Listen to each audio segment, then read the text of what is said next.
There's a moment every entrepreneur hits. You're working harder than you ever have. The calendar is packed, but the inbox feels endless. That to-do list never gets shorter, and somehow the business still isn't growing the way that it should be. But the problem isn't effort. The problem is leverage. Welcome to the Leverage Podcast. I'm your host, John Davidson, and every week I'm sitting down with founders and top performers who have found that lever. The hire, the system, that mindset shift that changed everything. This show is for the business owner who's ready to stop being the bottleneck and start being the architect. Let's get into it. All right, welcome to another episode of the Leverage Podcast. And today I'm excited to welcome probably the most well-traveled guest that I have had today. I've got Rayvon Denise Walker. She owns a bunch of businesses. She's going to tell us how she has enabled herself to be a founder and a business leader while also having free time. These things, Rayvon Denise, kind of seem like they're opposites to a lot of us. To start off, how are you able to balance this work life that we're all trying to figure out?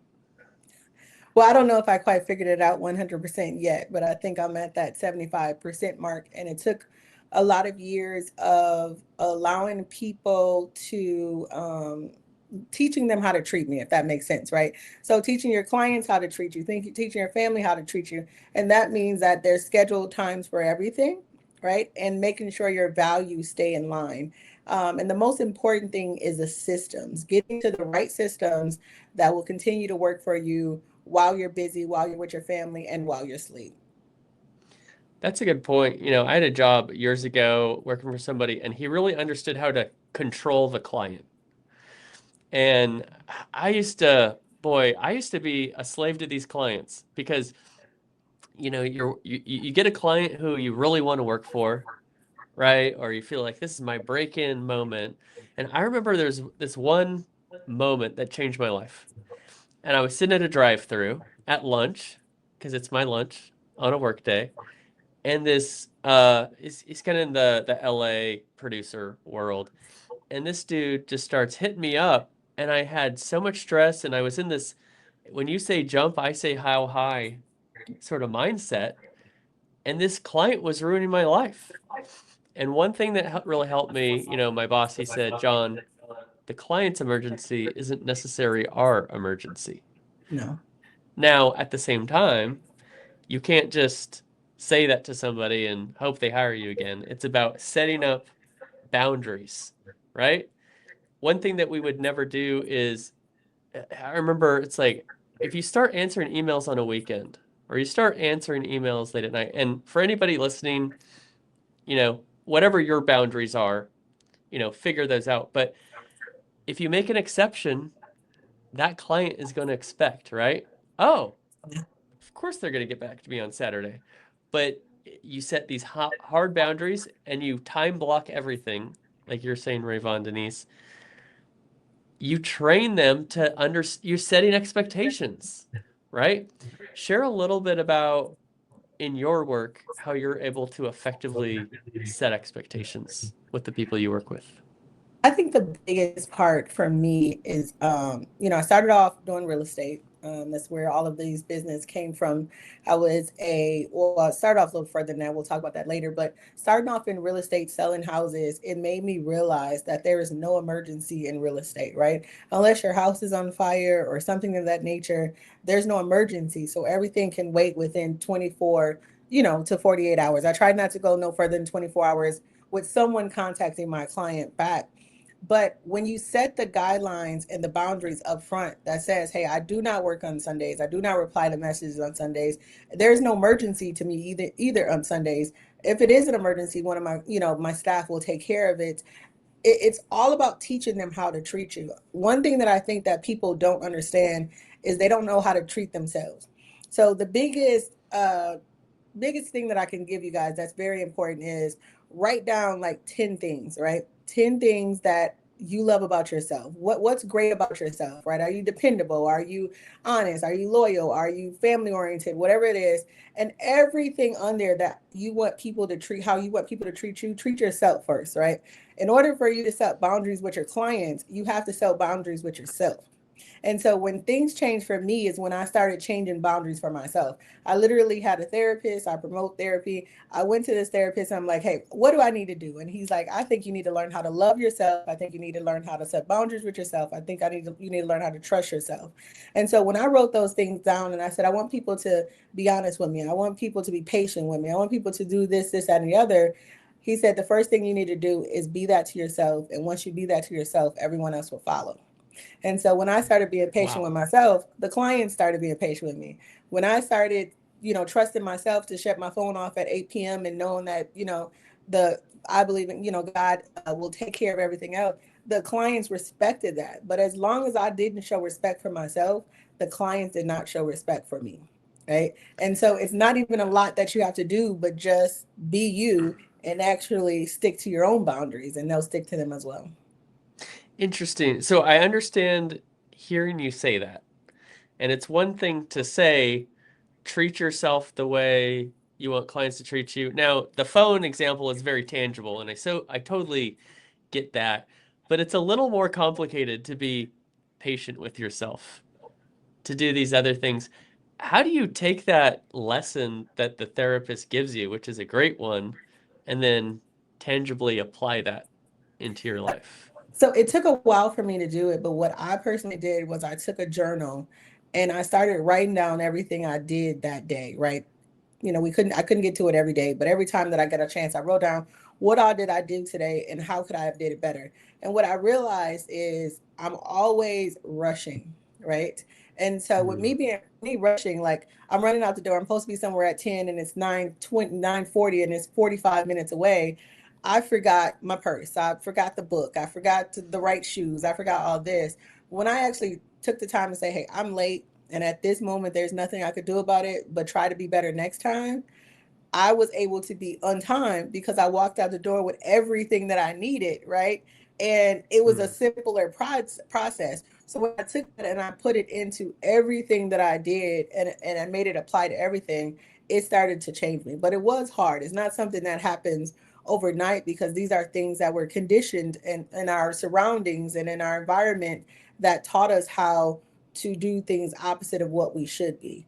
And when I let Yeah. go and I realized, hey, I want to create my own life, I want to reclaim my own life. I want to make sure that I do the things that I want to do, not the way that society or what I've seen on TV or Instagram or anything did. Once I changed that, I realized that people are human and they understand everything, right? So if you Yeah. let them know, hey, I do not work on Sundays because I am dedicating this to my kids, they actually like you better, right? Because they're like, okay, if stand for nothing, you fall for anything, right? So she's standing for her Boom. family. I'm standing for my values. So you have to write your values down. You have to continue to work on making sure you honor those values in order. And you have to 100%, anybody in business that is successful know you have to have that why, right? And you have to Yeah. stick to that reason. And that right there will help you change the dynamics of how you go about things with clients by itself. Wow, that is very well said. And I think that's a great message too about don't expect this to be an overnight process, right? Anything that's worth doing is rarely easy, number one, but also we're not just learning things, we're unlearning behaviors that we have applied our whole life that society has developed. And so it's going to take some time. So, listeners and viewers, when you're hearing this, yes, you take these first steps, but don't give up, right? It's a No. daily choice to remember how to treat yourself. Another side of that coin, Rayvon Denise, I'm curious about is, it's one thing to say, hey, I control my clients, and I teach them how to treat me, and so I don't return a call on Sunday. If it's after pick a time PM, I'm not responding. But if we're only going that far, we just don't have any clients anymore because they want better service, right? I think the other side of that coin is when you are with them, when it Yes. is your working time, when you or your team are interacting, they're getting exceptional service, right? How can we make sure as a business owner listening that while I'm protecting my time, I'm also giving great service that creates repeat business and client referrals? So I think that I mean, the client doesn't really have to know every step that you do, but you have to have some type of rules wrote down on how your business is going to operate. And so if it says, hey, we will return, Monday through Saturday or Monday through Friday, we will make sure we return any client's phone call within 2 hours. We will, make sure that we follow up with the email to make sure that they recall everything that we talked about on the phone. It's rules that you have to set down and you just have to be consistent, right? And eventually the Mm-hmm. client knows, hey, Raevonne and her team are going to call us back in 2 hours no matter what. So for those 2 hours, they're not stressed out, right? Because I Yes. consistently made sure I call back within 2 hours, right? And I always follow up with the email to say, good morning, Jane Doe. We spoke on the phone and I wanted to recap this. So showing the professionalism, showing the consistency, right? Yeah. And just actually like being on time. I mean, I used to be one of the top listing agents in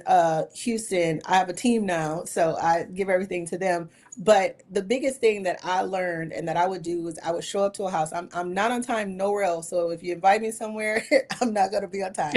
But when I it gotta pay comes you to to show up on time. So okay, I get listen, I that. was on time to most stuff, but You with the were, yeah. client, I'm gonna be on time. And when I knock on that door to that listing, I'm gonna say, "Hey, my name is Rayvon Denise. I am so happy to meet you. We had a meeting at 9 a.m. and it is 9 a.m. Right?" Yep. And people got used to me saying that, right? Because on time is actually late. So I'm not gonna knock on their door before 9, but I'm gonna be in front of that house at least 15 minutes early because I want to see the neighborhood, things to add on when I walk in the house, right?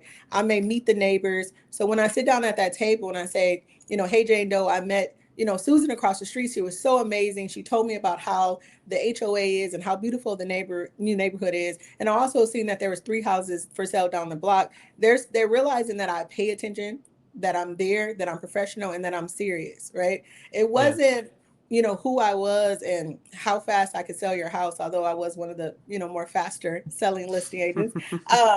It was Not what I brought to surprised. the table, and I made them feel like, hey, I want to be here. I'm not just here to collect a commission. I'm here to make sure that you get top dollar. We sell it as fast as we can, but we do it the right way and we do it correctly. And I Yeah. think that right there is what gained their trust, not me telling them I don't, call on Sunday. So when I sat at that table and I say, after all of that, I do want to let you know my team may be available, but I am not available on Sundays and I do not answer calls after 8. But I guarantee you that the first thing in the morning I will return your call.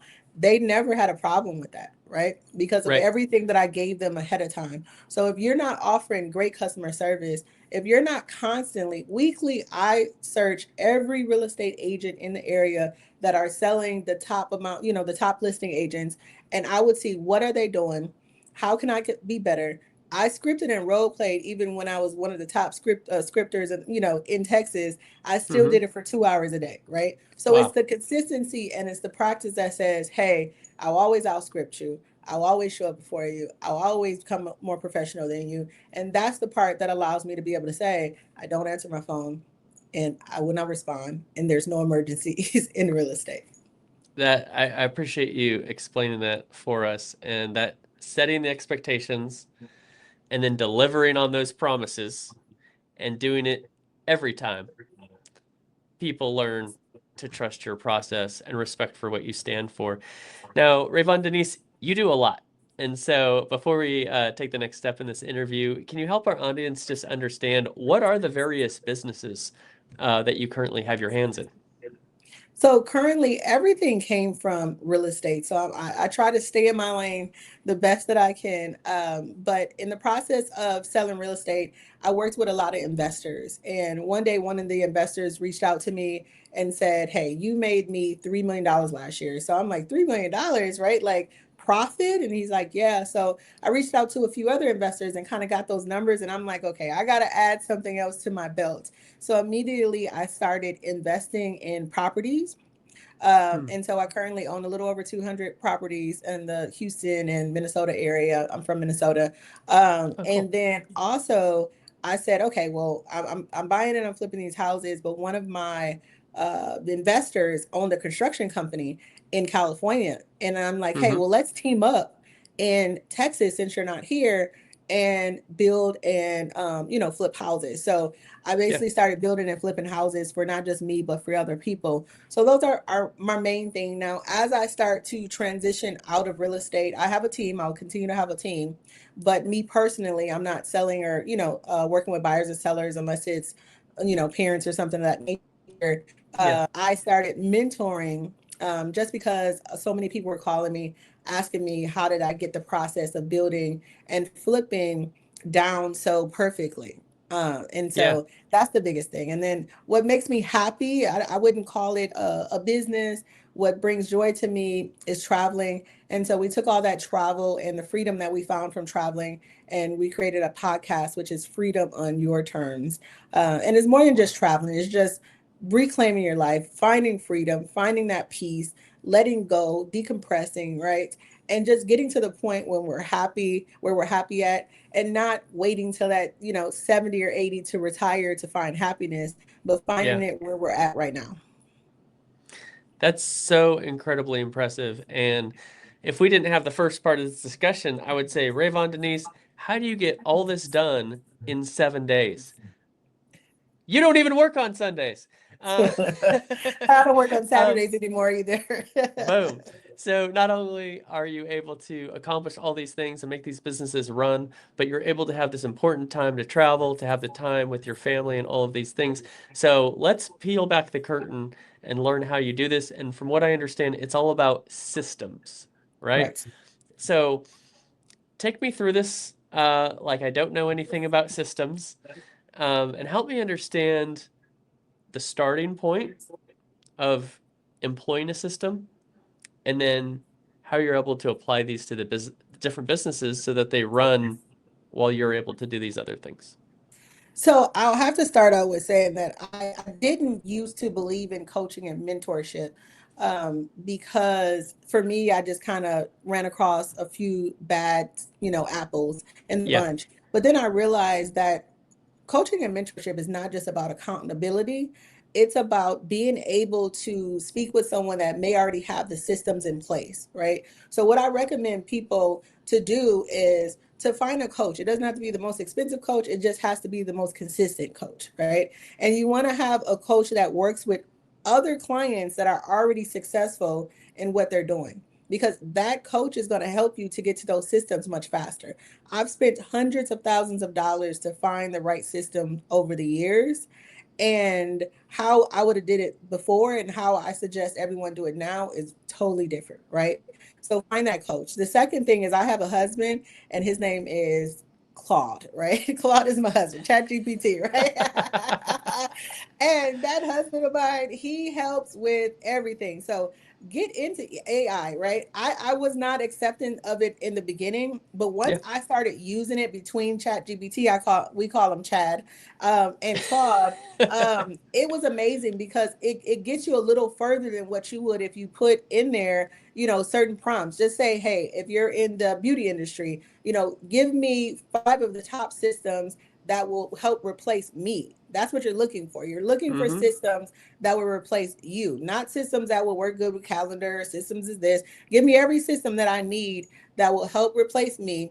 And then give me 3, different systems and compare them so that I can figure out which one is best for me, right? In 5 seconds, you're literally going to have all those answers and then decide what system works for you. All right. Yeah. It's very simple, right? I suggest like go high level, different stuff like that, but you have to build it out. So I do suggest that you start with a system that is already built out itself, that you don't have to build out. And once you realize what you need, because most people don't even know what they need, like it's Yes. hard for them to even get the right system because they're looking for the $1 million today, right? The difference in me and everybody else is I was trying to buy back my time. I was not trying to get rich overnight. I was trying to get my Oh. time so that I could follow my values. And once you buy that time back and you get the right system, the money is just going to flow, perfectly. Once you get the systems, you then have to just make sure that you know how to connect them all together so that they're working. Mm-hmm. And I advise you to get the systems before you even get the people, because the mistake that I did was I got all the people, but yet I didn't have the systems in place. And some of the systems could have did what I was paying, wasting money, other people to be able to do. All right. Once, go ahead. Yeah. Well, I was going to add on to that. Or, you have people who don't know how to work the system or Yeah. aren't primed to work the system. And then that's just going to create all sorts of efficiencies along with potential employment changes. Yeah. I suggest that you learn how to work your main system. Now, a lot of people would say, like, you need to know how to do everything in your business. I don't want to know how to do everything in my business. I'm not a marketing person. That's why I hired a marketing person, right? I'm not a Yeah. finance person. I'm horrible with it. That's why I hired an accounting, right? So you don't Yeah. need to learn everything, but you do need to know your main system that will connect all your passwords and different stuff like that. So it's easy for you to offboard somebody. It's easy for you to change passwords and everything of that nature. And once you get your systems in place, the biggest thing after that is putting the right people on the bus and then put them in the correct seat, right? That comes from good um, to great. That's straight from the pages. I recognize yeah, that. Absolutely. you Keep going. yeah, you have to you put them in the right bus. And the first people that I always suggest that someone hires is like a good, if you were talking about real estate, a good transaction coordinator. Because if you hire that good transaction coordinator, they can do the paperwork while you're out there doing everything else. Stop trying to hire everyone in the beginning. If you're a real estate agent, you have to get out there, right? You have to get out there, you have to do the work, and you have to see what's working in order for you to start a team. A lot of people are like waking up, they sell two houses, and now they're ready to start a team. Believe me, in real estate, two houses is not giving leadership values quite yet, right? That's right. Uh, once you it's not once get your transaction coordinator in place, then obviously you would hire, maybe an admin. Someone may disagree and say hire a buyer's agent first, but I would say as long as you have that admin and that transaction coordinator, the world is your playground and you can sell a lot of houses. Before I even hired anyone else like a buyer's agent or a listing agent, I was already selling maybe 77 to 89 houses. And then, right, because I didn't want to give all my money away. You're hiring people to give your money Yeah. away. With those two people, you can sell all of those houses if you have the systems, the transaction coordinator, and the admin. And so, honestly, I think that's what set me up for success, along with the coaching, and everything else is like a plug and play from there. That is tremendous advice. I'm over here taking notes. I'm like, okay, uh, I got my transaction coordinator. Yep, might want to take care of some administrative tasks as well. Yes. Now, question for you, because that's specifically on your real estate business. So when it comes to your flipping house business, when it comes to the construction business, do those same principles apply across those businesses, or are they a little different? I think everything, the foundation of every business is the same, right? It is making sure that you have those right people. And in most cases, you may not need that transaction coordinator. That's more on the real estate side or maybe financial side or something of that nature. But you would start out with the admin. The most important thing is that you would start out with the systems, right? That's across, there's not an industry out here, even entertainment, podcasting, selling real estate, selling houses, selling hair, right? Whatever it is you think of, there is a system out here for it now. And even if you can't afford a system, it is an Excel system, right? You can use an Excel sheet and just master how to use Excel. I mean, it's amazing how you can use Excel nowadays as well. And Yeah. that's still a system. A system is putting your procedures in place, right? It's your SOPs, it's everything. Just having that system across the board is going to help you. And having that coach, even if you start off with AI being your coach, you have to have someone helping you that knows more than you, the system wise, right? And that Hmm. is going to hold you accountable in order for you to push, because just jumping off the ledge and jumping into a business isn't good enough nowadays. Everyone is out here as an entrepreneur. So what's going to make Yeah. you the better entrepreneur? That's really great feedback. And next, I want to get into a little bit more about how to identify which tasks the founder, the entrepreneur should stay focused on and which tasks should be delegated. But first, let's listen to a message from our sponsor, Sphere Rocket. Business owners and entrepreneurs will place a proven executive assistant VA for just $4 to $8 an hour, and if they don't perform, you don't pay. Imagine freeing up 20 plus hours a week by someone handling your most time consuming tasks like admin work, managing emails, scheduling meetings, and so much more. This one hire could transform your productivity and give you back the time you need to focus on growing your business. At Sphere Rocket VA, we make this possible in as little as 7 days. We'll place a proven executive assistant VA in your business for just $4 to $8 an hour, and your VA will take over day-to-day administrative tasks, help manage your email and calendar, follow up with past clients, giving you back 20 plus hours a week so you can increase your sales and even enjoy more personal time. And here's the best part. If they don't give you back 20 plus hours a week in the first month, you don't pay Sphere Rocket a dime. We've done this for thousands of business owners, and now it's your turn to see the results. Click the link around this video to schedule a demo and discover how this one hire can completely change how you run your business. Remember, if within 45 days the VA doesn't perform, you don't pay. All right, we are back here with Rayvon Denise Walker, and she's an incredible business leader, a realtor, and really an expert in building systems that enables her to do a great job in business and also have the quality of life that we all hope and dream for. Rayvon Denise, one of the biggest questions for a founder so let's say I've built a system, right? Mhm. And so now I'm ready to add people. We talked a little bit about specifically in the real estate industry, who we should be adding, of course, but just from a higher level standpoint, if I'm a founder, how do I determine what tasks I should still be doing and what tasks should be delegated to someone, whether they're a VA or whether they're AI or whether they're an in-person employee?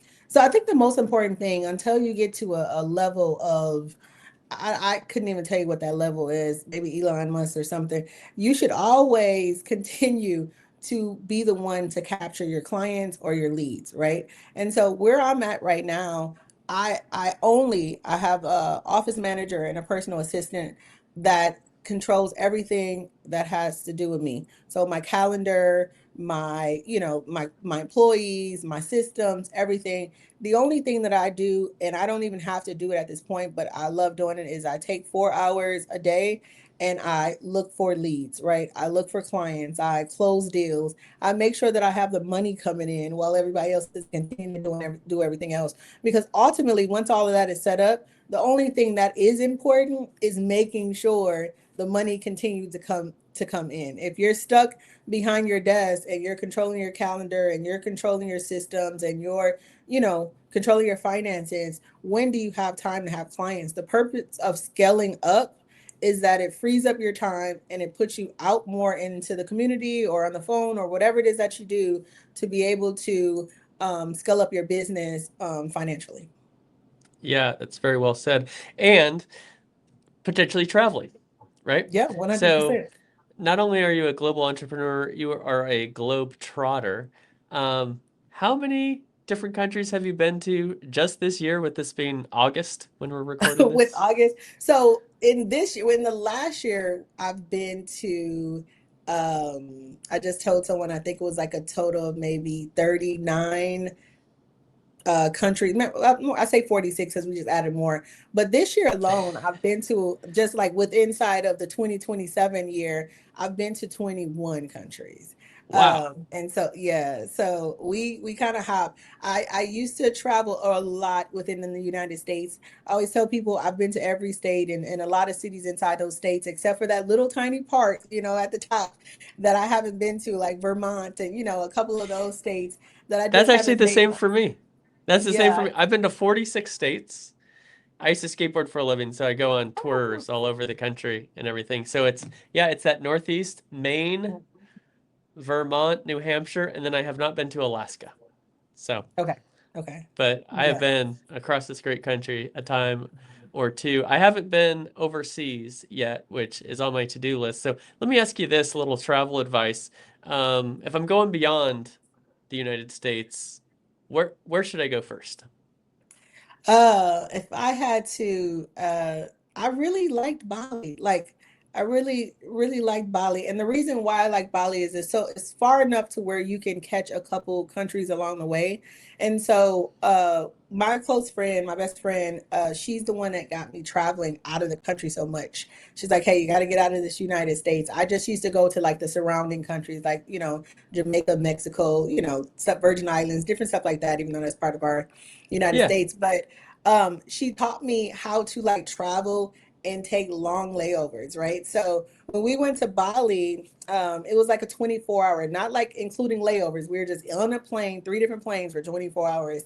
And so what we did was we did a long like layover in Hong Kong, and Mm-hmm. then on our way back, we did like a 2-day layover in Singapore, right? And so if I had to give anyone a tip about traveling, I would say, everyone is not able to financially travel all the time and not able to go to multiple countries. But when you do get a chance to go to one, make sure you make it the best vacation you ever had by doing those long layovers so you can hit 3 countries in that one trip. But the reason why I loved Bali was because coming from the United States, I mean, you can take, you guys, literally, if you can save and come up with $2,000, you can take $2,000 and live like your best life, right? You may not even want to come back. I mean, we were getting $90 massages for $12. We had a driver from sun up to sundown for $100 the whole day. And then it was 10 of us, and we had a chef in the morning, every single morning. He brought all the food and he cooked for us for 10 people, and it was $45 total. And so I think that it was more of like, okay, like I can take a break on spending money, while I'm over here. That makes me love it. But Barcelona is by far the best when it comes to peace. Mm. Barcelona is what taught me how to work to live instead of living to work. That's the biggest thing that they talk about over there, is that they work to live life, and in the US we live to work. And so looking at how peaceful they were, how they have siestas in the middle of the day where they shut down for a few hours, it showed me, hey, I have to get my systems in order. I have to learn how to get some of this pressure off of me and be able to work smarter instead of working harder. So I have to say that Barcelona is the best place. That's a really great message to live, work to live, don't live to work. Yeah. Barcelona is actually one of the best cities to skateboard as well, so it's Is on it? my list for another reason. Yeah, there's this whole, Okay. it's called the Macba Plaza, MACBA Plaza, and a lot of the stuff they built for the '92 Olympics Mhm. just are great for skateboarding. So that and some parts of Australia are on my Oh bucket yeah, list that I yeah. haven't checked off quite yet. So if I'm hearing you correctly, so one thing that traveling really taught you is this work-life balance that you experienced in Yes. another culture, specifically Barcelona. Is there anything else that you learned in another country that has had a positive impact on your perspective of your life and business? I mean, I think traveling so much teaches you, the number one thing is not to judge people, right? We in the US, I don't really watch TV too much. I mean, you can't pay me to watch TV unless I'm sick and I'm there. It's just not something I want to spend my time with. Nothing against it, but the times that I do catch TV, it's like all the negative stuff, right? You're seeing all this Yeah. negative, you're seeing all this different stuff, and then you travel and you realize, like, wait, hold on. Just like in Texas, when we flood down here and you guys see like the worst of the worst, and it's like the whole city is underwater and we're like, oh, we're fine over here, I'm going to the grocery store. That's how it is in other in other countries. There's positive in everything, and when you Yeah, learn other cultures and you understand why they do those things, you have a different type of respect for people. So me traveling so much, it made my love for people enhance, it made my respect for people enhance, and then it made me like not have judgment at all, because you never know what someone's going through, or you never know what that person is putting on earth to be an angel in your life, for. that's right. And then to just be, less stressful. I mean, if you look up some statistics in Barcelona, it's like 3%, don't quote me on the number, but it's a very low percent of people that have diabetes. In the United States, is like 47% of the US has diabetes, right? And then Yeah, heart attacks, right? The same thing. And it shows that it's a lot of stuff to do with other stuff, right? We don't want to get into politics, but it is a lot to do with stress, right? yes, We put too much stuff on ourselves. And if we realize that, tomorrow isn't promised. We will learn how to use systems, even with inside of our personal life, because I had to learn how to use those systems inside my personal life as well. Yeah, that's a great insight there. Now, the other thing that kind of begs to be answered there is with your traveling so much is okay, I want to travel like that, but how do I work when I'm on the road as well? Now, obviously part of this answer is you've put systems in place, right? So the business can operate without you to a certain point, but I am sure you're not just going to the other side of the world and don't have anything to check in on or have any aspect of your business that you have to be present for. How are you able to be a great leader with systems while also traveling the world? So me traveling, I realized what was most important, right? And that's why I mentioned consistency before. The system is amazing, right? But the systems can fail too. They're I can't say they're human, but it's just a system, right? That a human created. And one time while I was traveling, my systems they disconnected from each other. And it Mhm. threw everything out because I realized I didn't have anyone checking on the systems. I had someone working in the systems, that's different, but I didn't have someone checking on the Yeah. systems. And so, what I learned traveling with the different time zones, especially like when we were in China, traveling through China, it's a big time difference in there. So, we're up at 2 o'clock in the morning having meetings. My best friend is an attorney.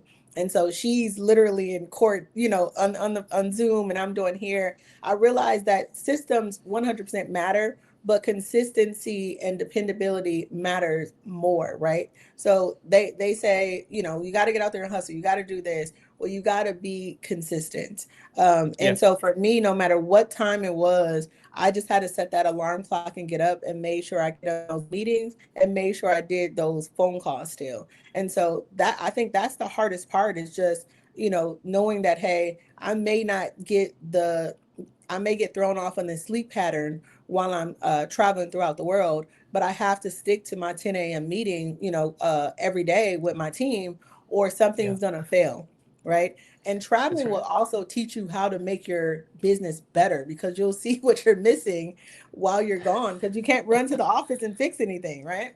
Great point. Yeah, you're gonna find maybe some of those superstars in the office as well. Who's Yep. proactive, who's taking initiative, who's accountable. While the cat's away, are the mice playing, or Yes, are yes. they continuing to work the system? Well, just a couple more questions here for you, Rayvon Denise. I really appreciate your time here today. One is you're building something so impactful and you're building, you're so involved with so many people, with so many, different aspects of your business. What do you want people to remember when you're gone? What do you want people to remember what you're building and the impact that you're having? I think the biggest thing that I want people to realize is that I was breaking generational curses and that it's nothing negative, but when you pass that baton, so um how do I phrase this? A lot of people you'll hear them saying, I grew up this way and I grew up the hard way and I went through this, so my children have to go through this. And I think that's Mhm. crazy. I get where you're coming from, I get what you're saying, but how does your family ever have generational wealth or, own things to pass on to their children if you're not passing a baton instead of making them start off where you started from? And so for me, I believe that, hey, I run until I can't run anymore. And then my children catch up and I pass that baton and they keep on running. And that's how we find our way with this, generational wealth and being, a family that has a lot. So I want people to remember me as someone that I not only worked hard so that my family could be better than me, but I worked hard so that your family could be better than me as well. And that's why I like to give stuff away. The biggest part is, I do mentorship and I do charge for, building and flipping, but I take that money and I also give it back to the kids. And so I mentor children for free. And so, How I have cool. like little classes, to teach them because the whole point is that there's going to be other kids out here with, grown-ups when my kids are grown up and they're going to need people to help them and they're going to want people to teach them. And there's some other kids out there that are probably going to get further than my kids. And I want those kids to reach back and pull my kids up, to help them to get much further. So in order for me to do that, I have to teach other people too. Wow, that is really cool. I would just say thank you for all for the parents, that you are benefiting. I have an 11-year-old son, and so I am very, very aware of youth and setting them up to succeed, and the challenges and the opportunities that they have in this world. Well, last question for you, Rayvon Denise. We definitely want to tune into the podcast, Freedom on Your Terms, if I have Yep. that correct. Correct. And then beyond that, how can people get in touch with you for mentorship? And also, if they're looking to buy or sell a home in the Houston area, how can they get in touch with you that way as well? So in this day and age, everything is on social media or YouTube. So it's easy to follow me at Rayvon Denise. So just leave off the Walker. It's just Rayvon Denise on Instagram, YouTube, so anywhere on social media, I'm there. And just send me a message, and someone will get in touch with you within 24 hours. Just not on Sunday. Just no, someone will. Well, I just won't. Yeah. With the thanks to that system and those incredible employees. Well, I appreciate you, Rayvon Denise. Thank you so much for joining me today and sharing your insights and your world travels today on the Leverage Podcast. Thank you so much for having me.